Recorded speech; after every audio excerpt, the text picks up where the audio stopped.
Hello दोस्तों, कल ईद था। ईद का नमाज जो उत्तम नगर में सही सलामत हो गया, ये दिल्ली पुलिस तारीफ़ के काबिल है जो दिल्ली पुलिस ने किया है।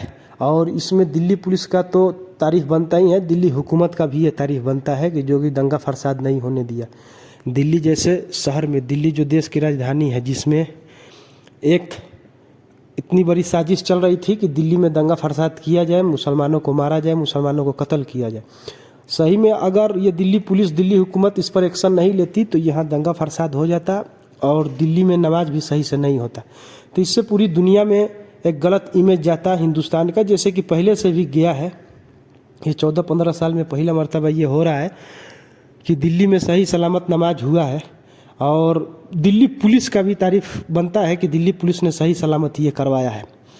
इससे देश का बहुत बड़ा नुकसान होगा। जिस तरीक़ा से हम लोग देख रहे हैं कि देश के अगल बगल में जिस तरीक़ा से माहौल बन रहा है लड़ाई का और फितना फसाद का, जो हर देश पर यह कब्जा करने की एक साजिश चल रही है यूरोपियन सबको, कि अगर कब्जा ना कर पाए तो देश को डिस्टेबल कर दे, ताकि देश में जो हुकूमत है उनके मर्जी के मुताबिक है। जैसे मोदी जी ने जाके समझौता किया, उससे पूरा देश के मीडिया, देश के बड़े बड़े लोग सब चिंतित है कि इन्होंने समझौता सही नहीं किया। वैसे ही पूरा देश में और बाहरी ताकतें ये चाहती हैं कि हिंदुस्तान को तोड़ा जाए, हिंदुस्तान को टुकड़ा टुकड़ा किया जाए। तो जो कि ये कर सकते हैं, ये कब कर सकते हैं? ये जितना भी देश तोड़ा है इन्होंने, सूडान भी तोड़ा है तो ईसाई या मुसलमानों को लड़ा के तोड़ा है। जब ये दो कौमों में तफरका पड़ गया, जब दो कौमों का दिल आपस में जुदा हो गया, तब जाके सूडान टूट के अलग देश बन गया। और जो सूडान टूटा इसमें यूरोपियन अमेरिकन के बहुत हाथ है, और जो टूटा वो भी किसी काम का नहीं है। वो एकदम ऐसा लगता है कि हाथ पांव बांध के गिरा दिया गया, लेकिन दो कौमों में लड़वा के तोड़वा दिया गया। ऐसे ही हिंदुस्तान में भी साजिश हो रहा है। और इसमें अफसोस की बात है कि हुकूमत साथ देती है।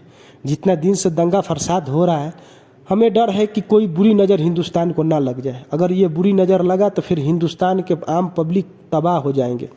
हमारा देश उस काबिल नहीं है जो गृह युद्ध को झेल पाएगा। यूरोपियन ये चाहते हैं, बाहरी ताकत चाहती है कि किस तरह हिंदुस्तान को टुकड़ा टुकड़ा कर दिया जाए, ताकि उनके लिए आसान होगा, उनके लिए मिलिट्री बेस लेना आसान होगा, उनके मन के मुताबिक हुकूमत में लोग बैठ जाएंगे और उनके ही एजेंडा को प्रमोट करेंगे। हिंदुस्तान का इंटरेस्ट ख़त्म हो जाएगा। जैसे कि ईस्ट इंडिया कंपनी ने किया था बंगाल में, 40 लाख बंगाली लोग मरे थे जिस वक्त बंगाल में कहत पड़ा हुआ था। ये सब अंग्रेज़ों का देन है, सब यूरोपियन देश का देन है। तो इससे ये चाहिए कि देश के अंदर ये जो नफ़रत फैला हुआ है इसको ख़त्म किया जाए। इससे नुकसान हिंदू और मुसलमान दोनों का होगा। इसमें ये गुजारिश है आप लोग से, हिंदुस्तान के लोगों से, हमारे हुकूमत से, कि लड़ने के लिए बहुत टाइम है और बाद में भी लड़ सकते हैं। जिस तरीक़े से अगल बगल में माहौल बन रहा है, इस माहौल को देखते हुए आपस में ये जो तफरका डलवाया जा रहा है हुकूमत की तरफ से, हुकूमत जो चाह देगी वो हो जाएगा, चाह देगी रोक देना तो रोक जाएगा। जैसे दिल्ली में चाह दी कि रोक देना तो रोक जाएगा।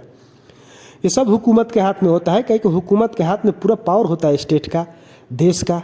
तो उसको ये रोकवाना ज़रूरी है। जिस तरीक़ा से आपस की लड़ाई की वजह से देश में तफरका होगा, अब बाहरी ताकत इन्वॉल्व हो जाएंगी।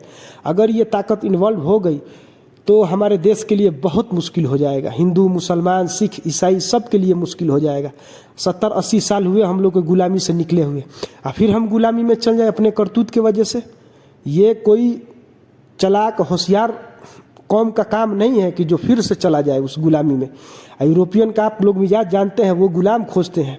लीबिया में उन्होंने हुकूमत गिरवाई, हर जगह उनका हुकूमत गिरवाते हैं, गिरवा के अपना पिट्ठू बैठा देते हैं। तो इससे ये गुजारिश है हिंदुस्तान के लोगों को, हिंदुस्तान के हुकूमत को, हिंदुस्तान के मीडिया को, हिंदुस्तान के ब्यूरोक्रेट को, जो हिंदुस्तान को चलाते हैं, कि वो सही सलामत ईमानदारी से अपना काम करें, ताकि ये ईमानदारी से काम किया हुआ देश को फ़ायदा मिल सके। देश में जब तक यूनाइट नहीं होंगे, जब कौम आज़ादी ऐसे क्यों मिली, हिंदू मुसलमान का झगड़ा लगा हुआ है, जब तक ये दोनों कौम एक नहीं हुआ, हिंदू मुसलमान सिख, तब तक आज़ादी नहीं मिली। तो गुलामी फिर कैसे आएगी? जब तक इनको नहीं लड़वाया जाएगा, तब जब तक इनको नहीं तोड़ा जाएगा, तब तक फिर गुलामी नहीं आ सकती। तो यही दुनिया के ताकतें चाहती है कि हिंदुस्तान को कैसे तोड़ा जाए, हिंदू मुसलमान में लड़वाया जाए। अफसोस की बात यह है कि हमारे तंजीम सरकार